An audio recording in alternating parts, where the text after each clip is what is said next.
Thank you to all of our panelists. And Patrice, please take it away. Thank you.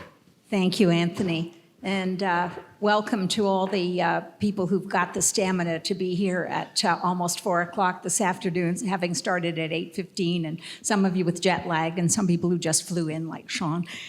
So we're delighted to be here. And this, I think, is quite a nice change up from some of the sessions that we've had during the day. We've heard from Mark Bristow and others about generational change in the industry and how much senior executives enjoy having the new generation coming along and their ability to open up opportunity for them. So I think this is actually, as we all know, this is a people business, and this is a very important issue. So I'm delighted that everyone agreed to be on our panel today. I'm going to start, we're going to have the odd lightning round here. So we're going to start with a lightning round. And the lightning round is what?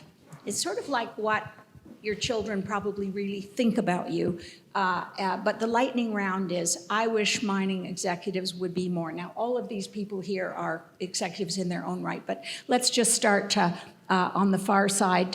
Olivia, then Dean, Shaun, and Fred. Quick, mining executives should be more like. I wish they were greater owners of their companies and thought of their companies as private companies. Greater owners, great. Dean? I would say they should tell a better, compelling story. I mean, mining is such a great industry going into parts of the world that are fairly remote. They bring clean water, schools, education, and I think that's something to be celebrated, and I'm not sure they're doing a good enough job with that. Better story. Shaun? A little like Olivia, long-term owners. We need more of that. Great. Fred? A bit biased here, but I'll say they should be more like millennials coming into the industry. We're trying, believe me. All right, on to Olivia then. Olivia, what do you look for when you're looking at management teams as a metric or as emblematic of how successful you think a business will be?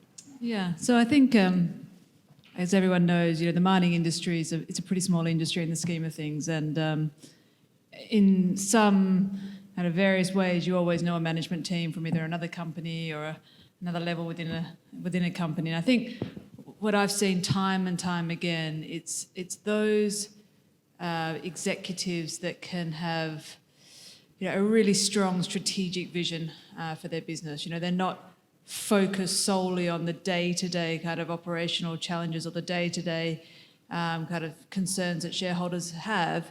They're thinking more about where do we want to take the business in 5 years' time, where do we want to take the business in 10 years' time. So I think it's management teams that can do that. Another clear one, which can be heavily criticised in the mining sector, is capital discipline. And I think we are seeing a real change in this, and that's great to see. But it's companies that can appropriately balance keeping a kind of conservative, strong financial position, growing, and returning kind of the benefits to shareholders. So I think that's another really key thing. And then kind of back to my earlier point, I think it's finding those executives who are shareholders of their company and are running the company to create value for shareholders, not just to produce products and increase volumes. So Shaun, as a leader, how do you think you inculcate that or in fact exemplify it? I'm a big believer in leadership by example, and I know you exemplify that. So tell us a bit about that. I think we just start with inclusion. In my experience in certainly bigger mining companies, the secret's not that hard very often. It's trying to engage the workforce in a way which you see very often on mine sites. But somehow there's often a disconnect with the corporate office. You'll see a siloed sort of mentality at times between operations, technical services, finance. And it's funny, I don't think anybody turns up to work wanting to do the wrong thing.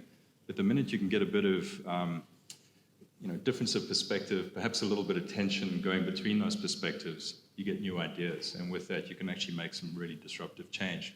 And I think if you can incorporate that and you ground it in reality, but start thinking more towards the future, that strategic discussion doesn't become just sort of an annual event that you dust off the shelf and go through, this time next year. It becomes a real living experience that I think can really drive change in an organization. Dean, in your role through PwC, what do you see in the most successful teams that you're servicing? Well, it's a couple of things. And so what we're seeing, which is great, is it really comes down to diversity in teams. And the reason I say that is when you get different perspectives around the room, decisions seem to be made in a much more efficient and logical way. I've got the benefit of going to lots of board and audit committee meetings, and so if you've got a board or an audit committee that doesn't look like management, they tend to ask better questions, and they're not just there to kind of justify whatever the decisions are, but really challenge. And I think that's important. And diversity is about gender, but it's also about getting the millennials involved. There's a certain perspective out there from millennials about what mining is and what it shouldn't be. But mining is not going anywhere. I mean, we need it. I mean, everybody's on their iPhone texting or sending messages or tweeting. I mean, you can't do that without mining. I know we talked a little bit this morning about, the industry is at a bit of a crossroads, but it's not going anywhere. It's going to be here. And so the thing is, how do you engage all different groups of individuals to be part of whatever the solution is, as opposed to, and I hate to say it, the 55, 60-year-old white male engineer who's driving the process. I mean, that's not going to work anymore. So Fred, this gives you a real opportunity to tell us what is so special about millennials and their contribution to teams. I'll try and represent an entire generation. It's heavy. Here. It's heavy Yeah. duty. I think probably one of the first things is, certainly talking to friends, people my age, I think environmental, social is probably going to be one of the biggest factors in getting people into the industry, but also people in the industry wanting to be proud of the business they work for. And I think that's probably going to be a driver, getting people into the industry, but also not just to maintain the standards, but actually build on them going forwards.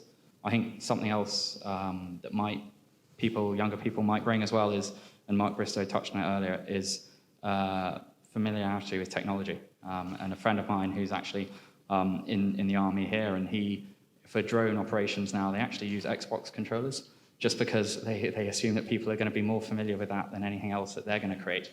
And it was interesting to read the other day that in Australia, Fortescue are doing the same thing for some of their drill rigs now, actually, and they're using Xbox controllers as well. Because younger people coming in, it's something they can pick up and sort of get to grips with straight away. And so I think that technological aspect to it, people being familiar with technology, that's going to be a help. And then maybe one last thing is, I think, network increasingly. From someone who I grew up for a part of my life in Hong Kong, the Philippines.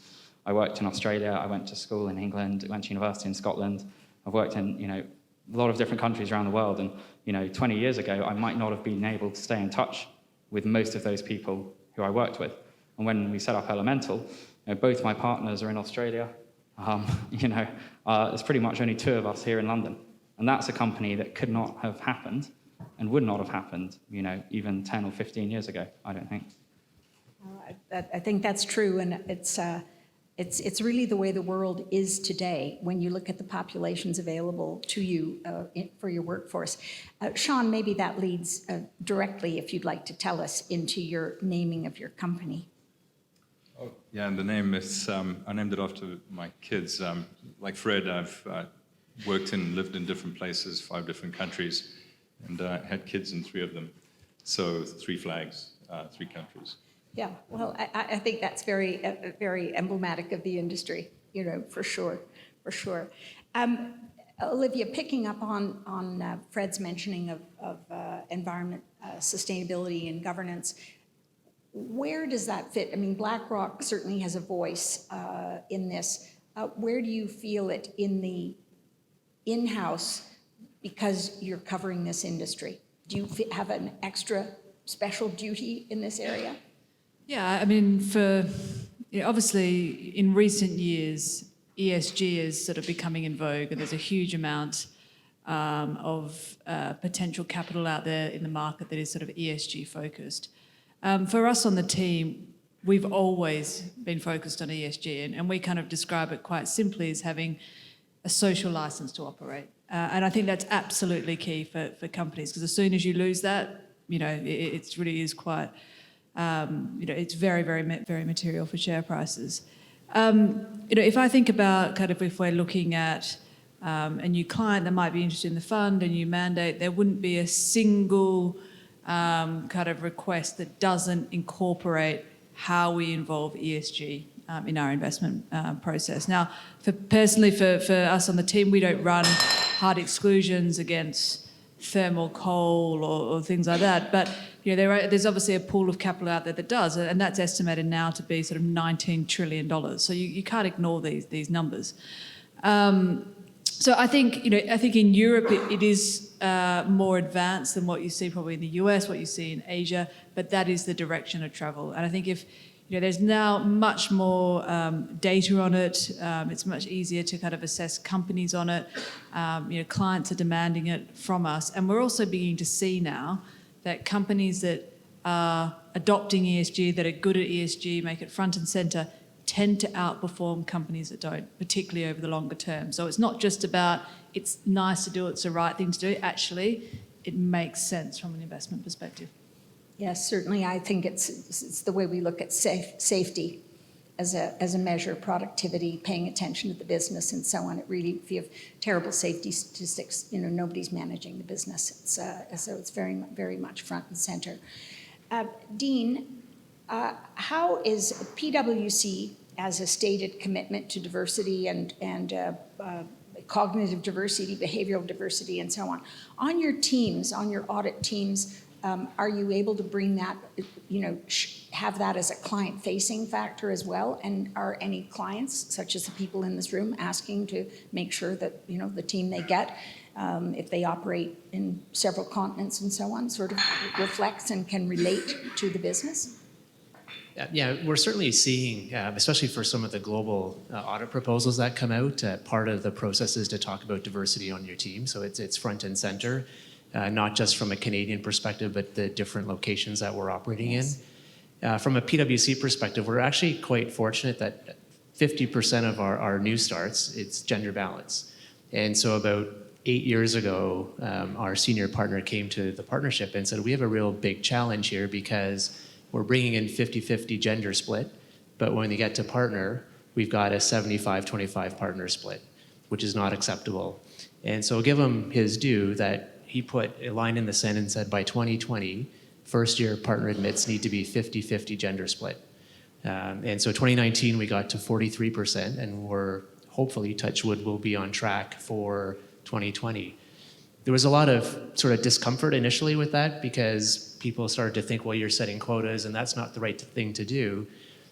But the pushback from most of the male partners was, well, we're bringing in 50-50 anyway, so there must be something wrong with our process, and why aren't we keeping that top talent?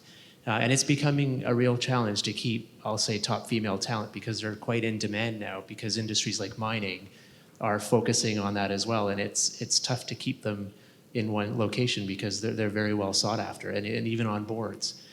We just did a recent study, the top 40 mining companies, just to throw out a few statistics because I'm an accountant. So of the top 40 at the board level, there's about a 22% female representation. But the thing that was most interesting, there's 15% of those companies that have 0 female directors. And these are some of them are North American, European, so it's not just sort of the kickback was, well, most of them would be based out of countries where perhaps the female agenda is not there. The other interesting thing was of executive management, about 25% of the top 40 companies have 0 females in executive management. So the industry talks about trying to promote gender diversity, but it sounds good, but unless you're actually doing something about it, it's just paying lip service to it. So I think that's a challenge that the industry does face as well. So from the younger end looking, Fred, how do you think this hall full of people, hall full of senior executives should actually be addressing this kind of gap and this continuing gap despite intentionality? I think one of the big drivers is actually the image of the industry. And I would say that part of it, getting people into the industry at a young age. And a friend of mine went to, she's a female geologist now, and she went to speak at Imperial on people studying a geology course. And at the end, she said, put your hand up if you're planning to go into mining. And on an Imperial course of people studying geology, one person put their hand up. And actually, it's sort of, she was expecting, the majority on something like that. So it, I suppose, speaks to probably partly an image issue people still look at legacy issues from mining and associate it with what it is today. And if I speak to most people, I would say in sort of 20s or 30s, about mining, their image is something that is completely the opposite of anything I've experienced actually in the mining industry. And I think that that's probably a challenge for a lot of sort of senior major mining companies to address. And I think Anglo American, and there's one or two others, I think Mineral Councils of Australia, have done some really good campaigns to highlight the way that mining feeds into, I think like Dean said, feeds into all technologies, things that people use in their everyday life that they completely forget, how many mines and how many different things went into building that. And I think if you can help get over that stigma, you'll go some way to getting more people in the industry from the outset. And if you can do that, then hopefully you can retain them as they go through.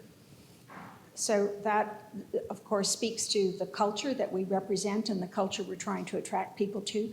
Shaun, from a large company perspective, how do you think that that culture of inclusion or welcome occurs? I actually think everybody fundamentally wants to be able to belong to something and be able to make a difference. And I think in larger organizations, also often either through hierarchy, too many committees or whatever it is, that sort of signal to noise ratio is distorted. There's just not enough forward momentum and the ability of less senior voices to be heard. Mm-hmm. And I know, having built this company over the last 3 years, that was exactly one of the things we wanted to avoid. The quietest guy in our group is often the most thoughtful, and he's the most junior. And trying to make sure that we can have some constructive tension on ideas, and everyone can be heard. We don't all have to agree. Yeah. But I really think that's enabled us to get things done, and get things done in a different and creative way. And I think that's not always obvious in larger organizations, whether it's through a diversity lens or an ageist lens or whatever that might be. Yes, it's amazing with the amount of organizational we have that it seems to me so few people are intentional about team formation, or just about the introverts always lose, the loudmouths always win. Mining's a bit militaristic, a bit hierarchical, which again, you have to spend so many years doing this job, then so many years doing that job, and that's really not, we haven't learned, the benefits of mixing it up, for instance, and giving, we still tend to be kind of siloed. And again, I think that range of experience is something that young people love. It's yes, I started out here, I'm a geologist, but I'd like to go over there, and I'd like to go over there. And there are applications of all of these things, for sure. Olivia, BlackRock takes bets on companies. Obviously, we won't call them bets, but obviously makes investments. How about some of the qualities that ring the most true to you and make you feel that you're willing to make that investment? Qualities in the companies or the management teams? In the management, in the individuals, because we're looking at talent here, and actually we don't actually talk enough, I don't think, about individuals and the kind of teams that the qualities that individuals bring to highly successful teams. Yeah, so where I've seen really successful management teams, there's obviously there's a CEO, but really there's a really flat structure amongst that top executive team, and there's very open lines of communication between a CFO, CEO, and actually all the way through to the board. So I think that's really, really, really important. Kind of, once again, how I would think about scoring management teams. It's those CEOs that have a really strong strategic vision, know where they want to take the company over the next 5 to 10 years, and it's not something that they can be really pig-headed about it. Actually, they're quite open to pivot when need be and adjust that, but generally have a pretty strong view as to where they're going. I tend to also think I think conservative isn't the right way to describe it, but people that are pretty balanced and not necessarily massive risk takers. I think where people have kind of bet the farm, you've seen that, when cyclicality comes into the sector, that's clearly unraveled for them very, very, very quickly.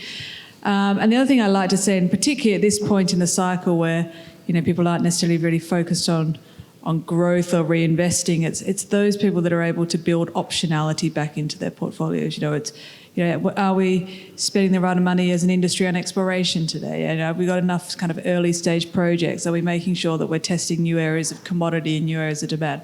All that sort of stuff is really important. Yes, for sure.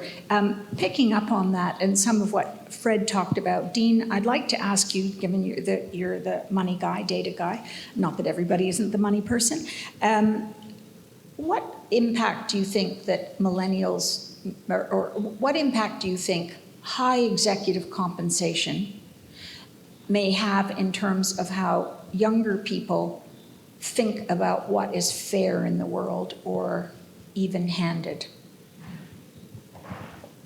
That's a tough question. Well, you're not on a comp committee, I am, but... I think Mark Bristow made a comment this morning, and that resonated with me. When we talk about compensation, I think we need to put it into perspective. And so if an executive team is delivering exceptional results, one would expect them to have exceptional compensation. And I don't think millennials are that different in terms of they get rewarded or they see the reward of compensation. They may have different work ethics and whatnot, but I think at the end of the day, we're all pretty the same.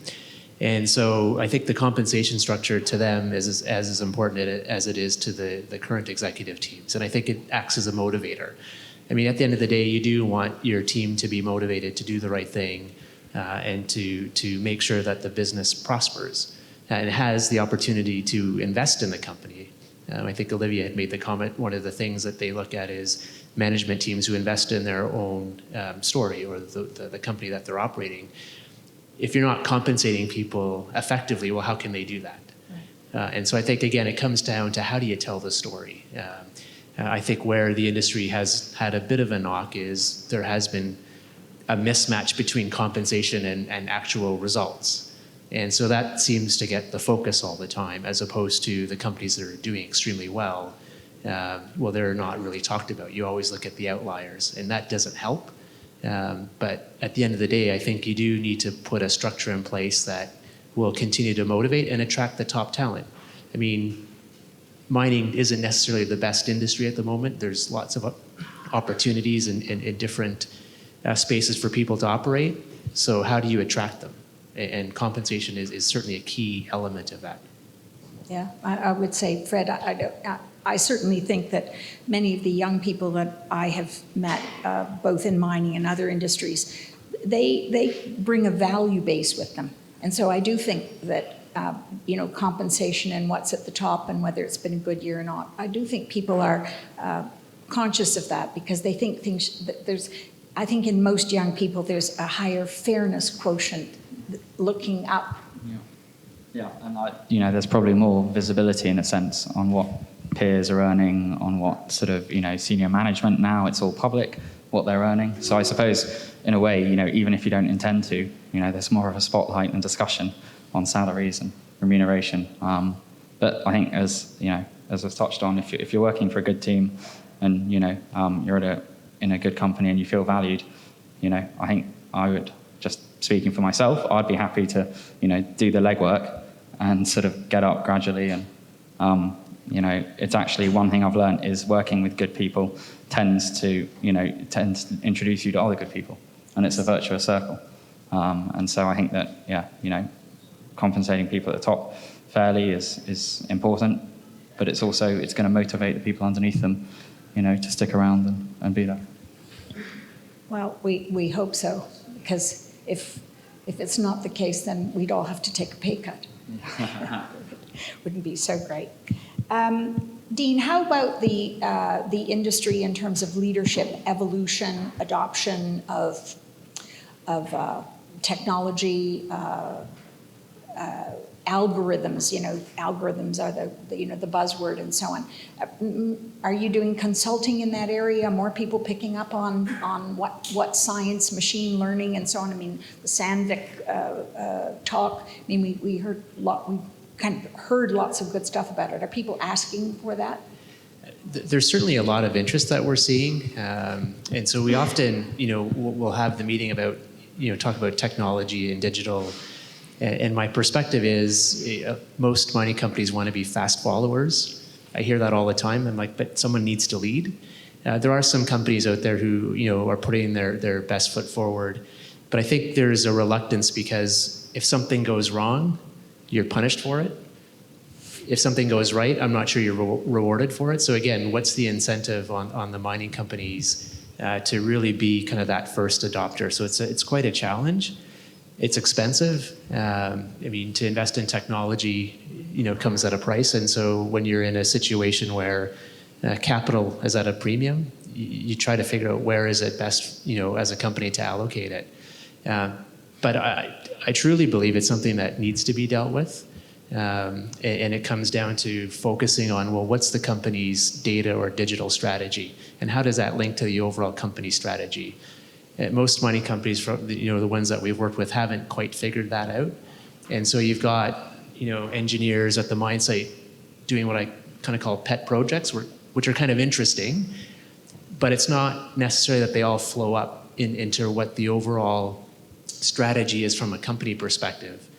So there's a lot of great technology out there, but companies need to be a little bit more forward-thinking and creative and getting millennials to make some of the decisions because they're the ones more comfortable with the technology. It's not, the 60-year-old engineers because their view is, well, we've done it this way for so long, it's worked, why would we change? So it really needs to be a push from the bottom and from the board as well. Shaun, do you have any formal way that, for instance, a great little pilot or something that's being tried, or you've seen been tried, say, in a maintenance bay where they really their productivity, their reliability, their uptime, their turnaround, and so on, that, for instance, just starts to translate and it goes viral across, that people have methodology for then sharing that? Is this technology helping share best practice? And I think the short answer is yes. And I think for a long time, even in large organizations, people have attempted it, but in a very forced way at times. I think technology is definitely making it easier. I think with hopefully if you've got the right leadership and people have inquiring minds, rather than trying to reinvent it, Right. even in a mining sense, looking at their competitors and others, why go through all the trouble yourself to learn through those mistakes? And, I look at a guy like Elon Musk with SpaceX or Tesla. Mm-hmm. It took an outsider to disrupt industries with massive barriers to entry. And I do wonder about this industry, if we'll look in future out of necessity, and perhaps it'll be a total outsider who will actually come along, adapt technologies that are perhaps taken for granted in other sectors, and shake up the sector. Yes, I must say I credit Shaun with my first ride in Tesla. But I think that's very interesting. It leads into my last point. I'm assuming we're close to our wrap-up time here. But having been to lots of mine sites, all of you have been all around the globe to various places. I had a general question for our panel, which perhaps takes us back to the future in a new and a fun way, which is it is so almost impossible to imagine that in many of the sites we operate in, we not only make it functional and tame nature, we actually make money. So when I look at some of the futuristic video games and movies that are being made these days, my wrap-up question to each of the panelists is, if you could choose a mine site in which to set a world-beating video game, which mine site would you choose? So we'll just go across the floor here, starting with Dean. And you can tell us all about the plot, too, if you want to. No, when I reflected on the question, I was thinking, so I'm a bit older than the millennials, but for me it was Pac-Man. And so I'm thinking, oh, Pac-Man. Is there not a way to develop some kind of a technology so you're not moving as much material to be able to get at whatever it is, the commodity that you're chasing? So you don't need to move, a ton of rock to get 2 grams of gold. Is there not a way to develop something that can just kind of surgically go in, find what you're looking for, and pull it out? So that was kind of my forward thinking well, maybe not so forward thinking because it's Pac-Man, but kind of technology that I would have thought could exist. That's a fun one. Olivia? I wouldn't say I was a huge, user of,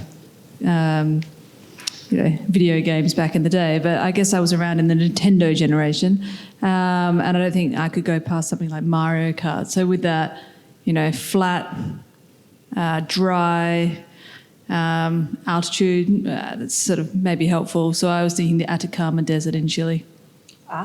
Absolutely. Absolutely. Shaun? I love this industry, and it's just the diversity of places you get to Yes, see and the people you meet. But the one that always sticks in my mind, and we talked about this earlier, is Raglan up in the Canadian subarctic. My first visit was in -40 for a South African, was kind of egregious. And, there's not many places on the planet where you actually get to spend time in a real igloo. You can see 3 suns setting on the horizon in the depths of winter. You only get in either on a 737 aircraft or on an icebreaker. And I think it's an environment where you could, just as almost an out-of-body experience, the zombie apocalypse type thing, that would be a great setting for a video game, I think. Absolutely. Fred? I suppose this is a good question for me. In terms of, We expect a lot. you expect a lot. Okay, so I should have trademarked this before I started, but I'm a bit biased, so I'll go for South Crofty in Cornwall. I think it's got a few hundred miles of workings underground, and actually, for anyone who's played GoldenEye on the old N64, I think you could get an awful lot of maps out from some of those workings down at South Crofty. So I think that would be a really good sort of update to GoldenEye for modern generations. That's really great. Well, I was going to say Raglan too, because it's just rock, and you almost think you can see just a huge clomping creature just come at you. But I do think it's important to mention the Snow Lab in Sudbury, which won a Nobel Prize and is a very, very special use for an old mine shaft. And I think in and of itself, it is a back to the future. It's a miraculous place because it has been such a place of discovery in physics, and it's in a mine shaft, which is the most modern thing you could do because you could only make that discovery in a mine shaft. So thank you all very much for your imagination, which is exactly what we want next-gen leaders to bring to the industry, and we welcome it from each and every person who comes in, and thank you very much for being with us this afternoon.